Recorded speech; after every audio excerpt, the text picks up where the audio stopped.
What's up, YouTube? So I got a question in my inbox from Kalo Money, and they asked what was my advice on setting goals, because they said that they see a lot of entrepreneurs and stuff talking, giving out motivational videos and stuff like that on YouTube, but they don't hear anybody talking about setting goals. So they wanted to get my feedback on that, so I can give y'all that real quick. The first thing is this: number one, make sure you write the goals down. That's most important. If they're not written down, if they're not typed up and printed out somewhere where you can get back to it and refer to it, then it doesn't exist. Okay, so you got to have it written down. That's number one. And I'm just freestyling. Number two, make sure there's a tangible goal. Like, make sure that it makes sense to you. So for example, if you make $9 an hour right now, and then you say by the end of 2018 you're gonna be making $1 million a year, well, it's cool if you want to make that your goal, but the thing is, you need to figure out, you need to know how you plan on getting from that $9 an hour to that $1 million a year, right? So that you can't just say, well, I'm gonna figure it out. Well, figure it out now. You know what I mean? And obviously, the way that you think it's gonna happen, it might not always happen that way, but you still need to have a plan in place so you can start moving in that direction.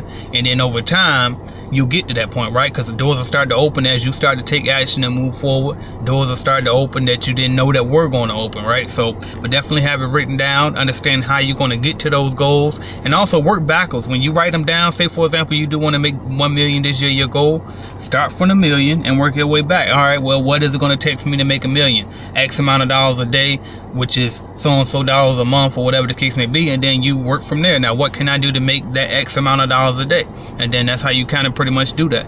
I used to think that you shouldn't make your goals, I guess, realistic. Like, I used to think it should be okay for you to put $1 million today, write that down, and then you don't necessarily have to know that how you're going to get there, because I used to think that was dreaming big. But the thing is, that's not dreaming big. It's just not logical. You need to know how you're going to get there. At least think about it. Like I said, you'll never know exactly how it's going to work or unfold, but you need to have some type of plan in place in order to get there. So that's pretty much all I got to say on goals. The most important thing is set them and have them. That's most important about it, okay?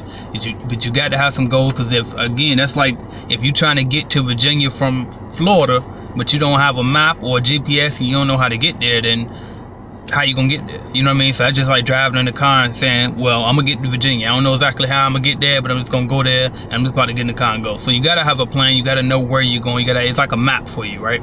Just like your business plan. If you make a business plan, that's all it is. Goals. It ain't gotta be big and fancy. Just write down your goals. Where are you now? How you plan on getting to where you want to be? Just that simple, man. I'm gonna tell y'all this too. So I've been talking to the mastermind group about trying to open it up to more people, and we've been discussing some new prices. Okay, so look forward to that. I'm going to be doing a video once I make it official real shortly, but it might be to your best interest for the group, like far as you guys getting in the group. So that's pretty much what I got to say on that. Ewot just chimed in. He said, AJ, my goal is to open another franchise in another state in North Carolina. I want to move there. Any advice on running 2 franchises?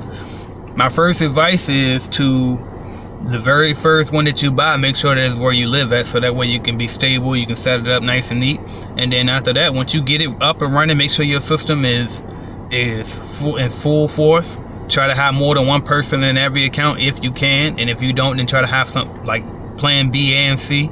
You know what I mean? Just to make sure that all the accounts are covered. You don't want no call, no shows, because you're not there to get it done if nobody shows up, right? So you don't want to be losing accounts, but it's definitely possible. But the main thing is just make sure that system is foolproof. Have plan A, B, C, even a D if you can, to make sure that somebody's checking behind those accounts and getting them done. And then also have like I said, a tracking system in place where you can clock where the employees are, or at least make sure that the job got done, and then also make sure that it got done to quality. That's why I had set up the inspector. But if you want to know more about the system that I created, I have a program available on AJ Simmons Online called The System. You can buy it, or if you want a mastermind group, you can just get in the mastermind group and watch it there too.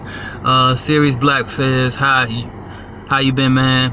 Is it worth it starting your own business, and how much should you start out with?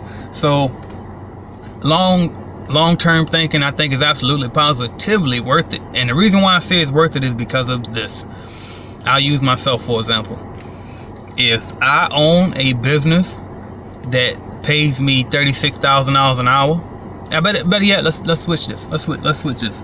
And I said an hour. But let's say I own a business, right? and it pays me 20 grand a year. But then I got a job that wants to pay me 40 grand a year. Which one is the best?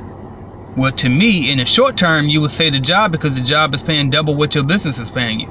But when you're thinking long term, and when you're thinking with the wealth mind in place, then the business is more valuable, because the business, not only do you have the $20,000 salary a year, but you also have the equity. You know what I mean? You got that equity where you actually got something work.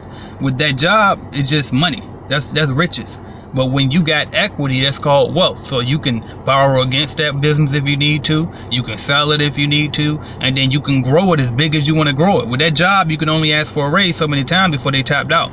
With that business, you can grow it as big as you want to grow. So is it worth it? Absolutely, it's worth it. The question is, can you fight through it? You know what I mean? Because it's going to be hell. You got to put so much money into it. You got to put so much time into it.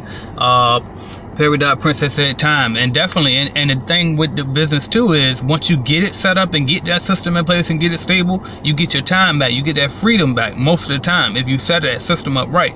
Now over here with the job, you're gonna work your hours, you're gonna get them your time, and so you building so much time building somebody else's company that you don't have time to build your company over here. So it all depends on what your desires are. Again, you can have a job too and still build wealth. Ain't nothing stopping you from having a job and buying rental properties and investing in stocks and having some equity in somebody else's company either, or in the company that you work for. You can even buy equity in that company. Okay, so it's always more than one way to skin a cat.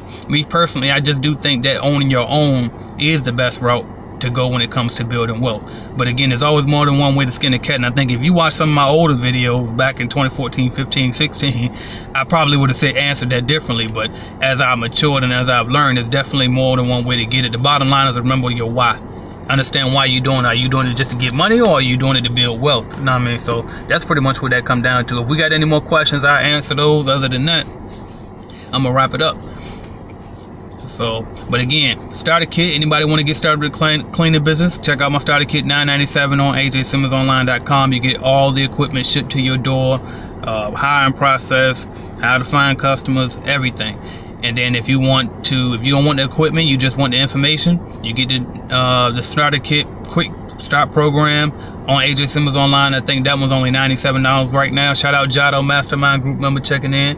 And then also, if you in Jacksonville, Orlando, or West Palm in Florida, then buy a Jam Pro Cleaning franchise. I'm here working at the Jacksonville office as the ops manager right now, so you'll be working directly with me if you buy in Jacksonville, and then I'm affiliated with the Orlando and West Palm area as well. So definitely let them know that I referred you if you buy into those 3 areas. Again, I don't vouch for any other franchises other than this one. All right, so that's all I got to say about that. Thank y'all for watching. I appreciate y'all. We'll talk to y'all later.